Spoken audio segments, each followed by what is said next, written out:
Voilà, bonjour et bienvenue dans cette petite présentation sur ce petit jeu qui va nous permettre de découvrir des outils et des usages qui concernent la création de livres numériques.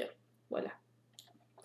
Donc ce jeu rentre dans le cadre de la formation et de l'atelier Je crée mon livre numérique et il vise à faire découvrir des usages, des programmes en lien avec la création d'un livre numérique. Et nous pouvons l'adapter en fonction de nos différents publics. Voilà. Tout d'abord, je vais vous présenter les espaces A, B, C. Donc, il s'agit d'une grande carte géographique. Voilà, comme ceci, qui comprend des mondes. Ici, vous avez 12 mondes. Voilà. Tout d'abord, nous avons des cartes. Il existe 4 catégories de cartes. Donc, ce sont des cartes papier. C'est un jeu papier. Mais là, j'en ai fait une version numérisée pour faciliter la création et voilà, c'est un plan en même temps. Donc, il existe 4 catégories de cartes et vous pouvez évidemment imprimer vos cartes par la suite afin qu'elles répondent au mieux à d'autres types de questions auxquelles nous n'aurions pas pensé. Mais dans ce cadre-ci, c'est par rapport au multimédia et à la lecture jeunesse. Voilà.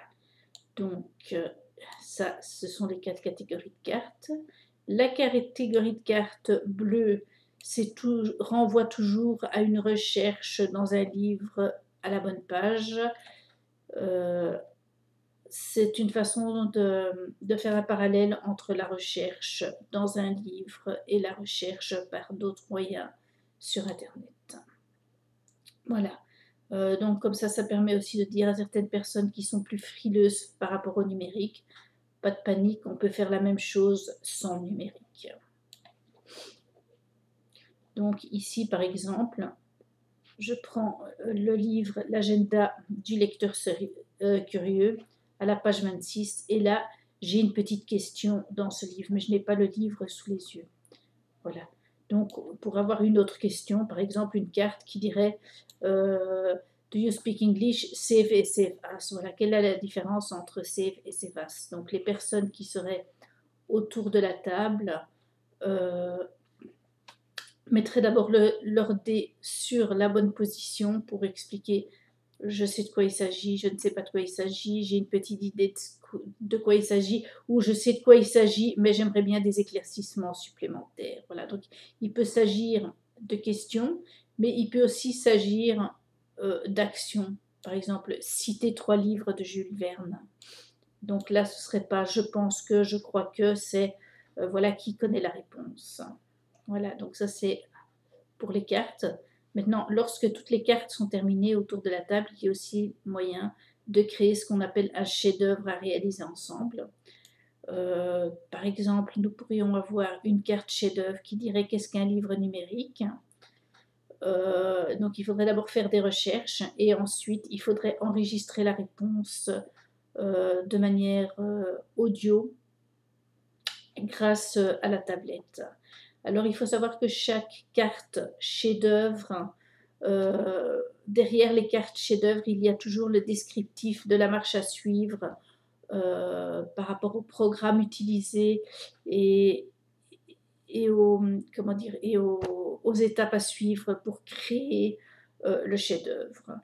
La partie C, c'est en fait un point d'ancrage sur la carte papier qui permet à l'aide d'une tablette numérique de visualiser un résultat par rapport à ce qui était créé dans la partie B, c'est-à-dire le chef-d'œuvre. Ça se fait grâce à la réalité augmentée. Voilà. Donc, je vous refais un petit récapitulatif qui concerne donc la présentation des différents éléments. Donc, il y a les cartes qui sont distribuées lorsqu'on jette un dé. Les cartes correspondent aux couleurs sur mon dé, donc ce sont des dés spéciaux qui ont 4 couleurs. Et donc il n'y a que 4 couleurs et c'est le hasard qui détermine la couleur de la carte. en fonction du temps et de la taille du groupe, on tire une seule carte ou autant de cartes qu'il y a de joueurs. Donc on peut très bien se dire, c'est juste, on va fixer notre attention sur le chef-d'œuvre et tirer juste une seule carte au hasard pour faire travailler un petit peu tout le groupe dans une réflexion avant de passer à la production.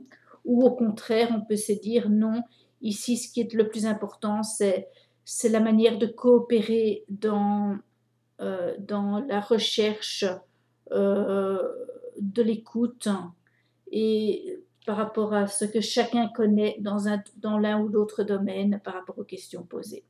Alors on va choisir, donc il y a toujours la possibilité d'une carte bleue qui tombe, et dans le cas des cartes bleues, c'est donc par rapport à une page d'un livre.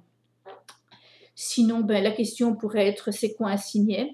Peut-il répondre à cette question? Donc chaque personne autour de la table avec le signe distinctif du tétraèdre va dire moi je connais plus ou moins de quoi il s'agit, je ne connais pas du tout de quoi il s'agit, je connais un petit peu de quoi il s'agit, mais je voudrais en savoir plus, ou j'ai une large expertise sur ce terme et je peux expliquer aux autres.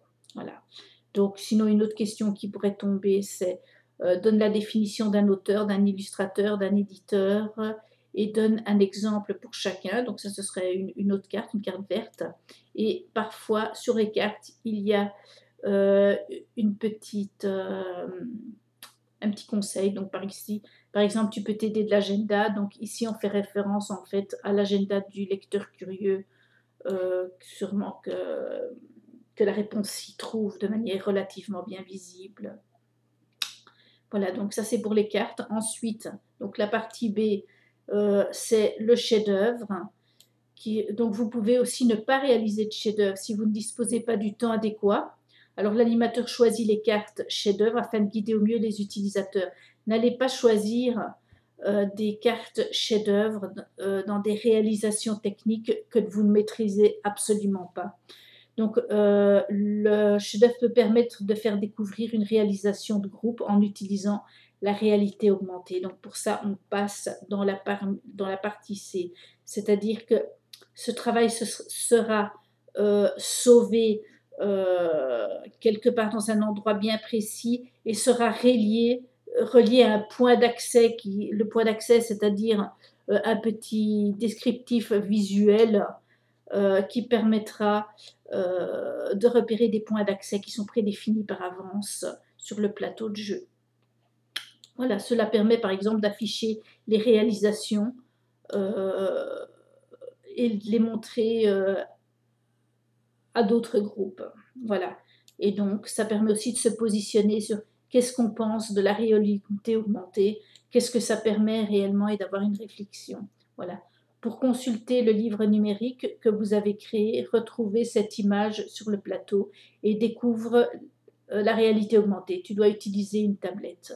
C'est par exemple une question qui aurait pu être posée, qui aurait pu sortir dans le cadre du chef-d'œuvre et réalisation d'un livre numérique.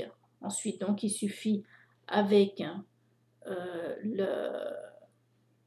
la tablette sur le plateau de jeu d'aller voir et d'avoir une réalisation vidéo, mais il peut s'agir d'une page internet, il peut s'agir d'un son, il peut s'agir d'une entrée dans un programme, il peut vraiment s'agir de beaucoup de choses différentes. Voilà, donc ça c'était un petit peu pour vous replacer les différentes possibilités au niveau de ce qu'il y a à faire dans le jeu. Donc en fait, il y a donc une grande carte avec plusieurs espaces, plusieurs mondes.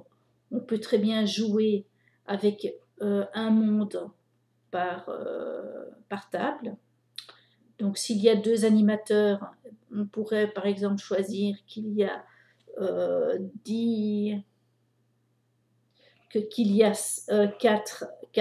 4 mondes, et donc chaque animateur pourrait se départager sur 2 tables. et on pourrait mettre par exemple 5 personnes par table, donc ça ferait des groupes de 20 avec 2 animateurs. Dans le cas de groupes plus autonomes, on peut aussi faire en sorte que les personnes tournent autour des tables, qu'il y ait plus de tables que de joueurs pour que les joueurs qui ont terminé un monde puissent aller en découvrir un autre de manière tout à fait autonome. Voilà. Donc nous allons découvrir par exemple quelques types de questions qui auraient pu sortir et quelques types de chefs-d'œuvre qui auraient pu sortir. Maintenant, ce n'est pas obligatoire non plus qu'il y ait des chefs-d'œuvre à réaliser ou bien qu'il y ait des résultats en réalité augmentée pour chaque monde. Voilà, la facilité, c'est justement que ce soit adaptable pour chaque cas, pour chaque possibilité, pour chaque type de groupe. Voilà, donc ici, nouveau par rapport à un livre. Alors, ici, il y avait, par exemple, si c'était une carte verte qui était tombée en lançant des qu'est-ce qu'un livre animé? Et ici, je mets bien un petit mot, c'est du papier au numérique. Car à trop parler de numérique, parfois on oublie les possibilités papier qui sont aussi très grandes. Donc ça permettrait d'aller faire un petit tour du côté du livre animé papier en faisant une recherche sur Internet pour voir de quoi il en retourne et que chacun puisse donner son avis. Oh, je coupe. Oui? Tu es encore là en fait? Oui, je faisais un petit enregistrement pour un tutoriel pour les stagiaires. Mais c'est pas grave. Et toi, t'es encore là ou tout en bas? Mais il est parti. Non, je suis là. Ok. Tu as la clé? Oui, j'ai la clé. Et tu restes encore longtemps?